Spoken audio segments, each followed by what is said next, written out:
What is up, you hornets? It's me, your host once again, Jeremiah Duncan. Welcome back to the channel. Like and subscribe so you can keep getting notifications about the movies I'm reviewing and what you should watch. Today's review is a newer film. It's 2022 release, and honestly, I loved it. I'm talking about the rated R release of X. Yes, this is a Ty West film, and I loved it. I've heard mixed reviews on it, other things back and forth on it. But here's what it's about in case you are not familiar with it. A group of actors set out to make an adult film in rural Texas under the noses of their reclusive hosts, an elderly couple with a farm and boarding house for rent. But when the couple catches the youngest guest in the act, the cast finds themselves in a desperate fight for their lives in this tantalizing slasher from writer-director Ty West.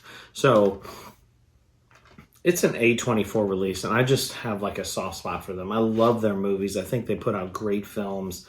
They always bring the love on when it comes to horror.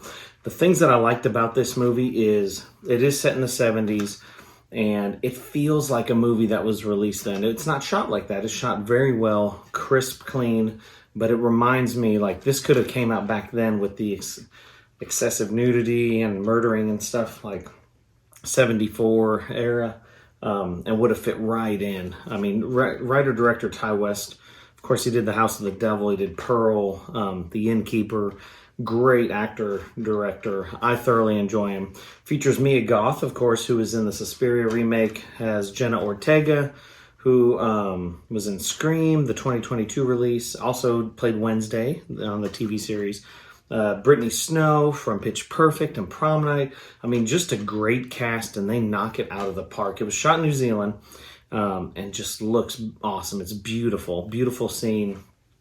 Kind of has this main house and just like, I mean, there's so many like scenes in it that I'm like, what WTF? You know, like what is going on?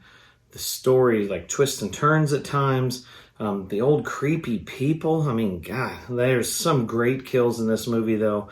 And it's just a wild story. And I loved it. There is a ton of nudity and sex, so if that's not your thing, you probably need to pump the brakes on it and not watch it, especially with the kids. And actually, Kid Cudi makes an appearance in it, too, which is pretty funny. Twists are great in this. You got to check this movie out. I'm giving it a 7.5 out of 10. Loved it. Talking about X from 2022. It is rated R. If you've seen it, comment below. Love to hear your thoughts on it as well. Like, subscribe, hit the death bell for notifications. Appreciate y'all. Stick around. Got more reviews coming.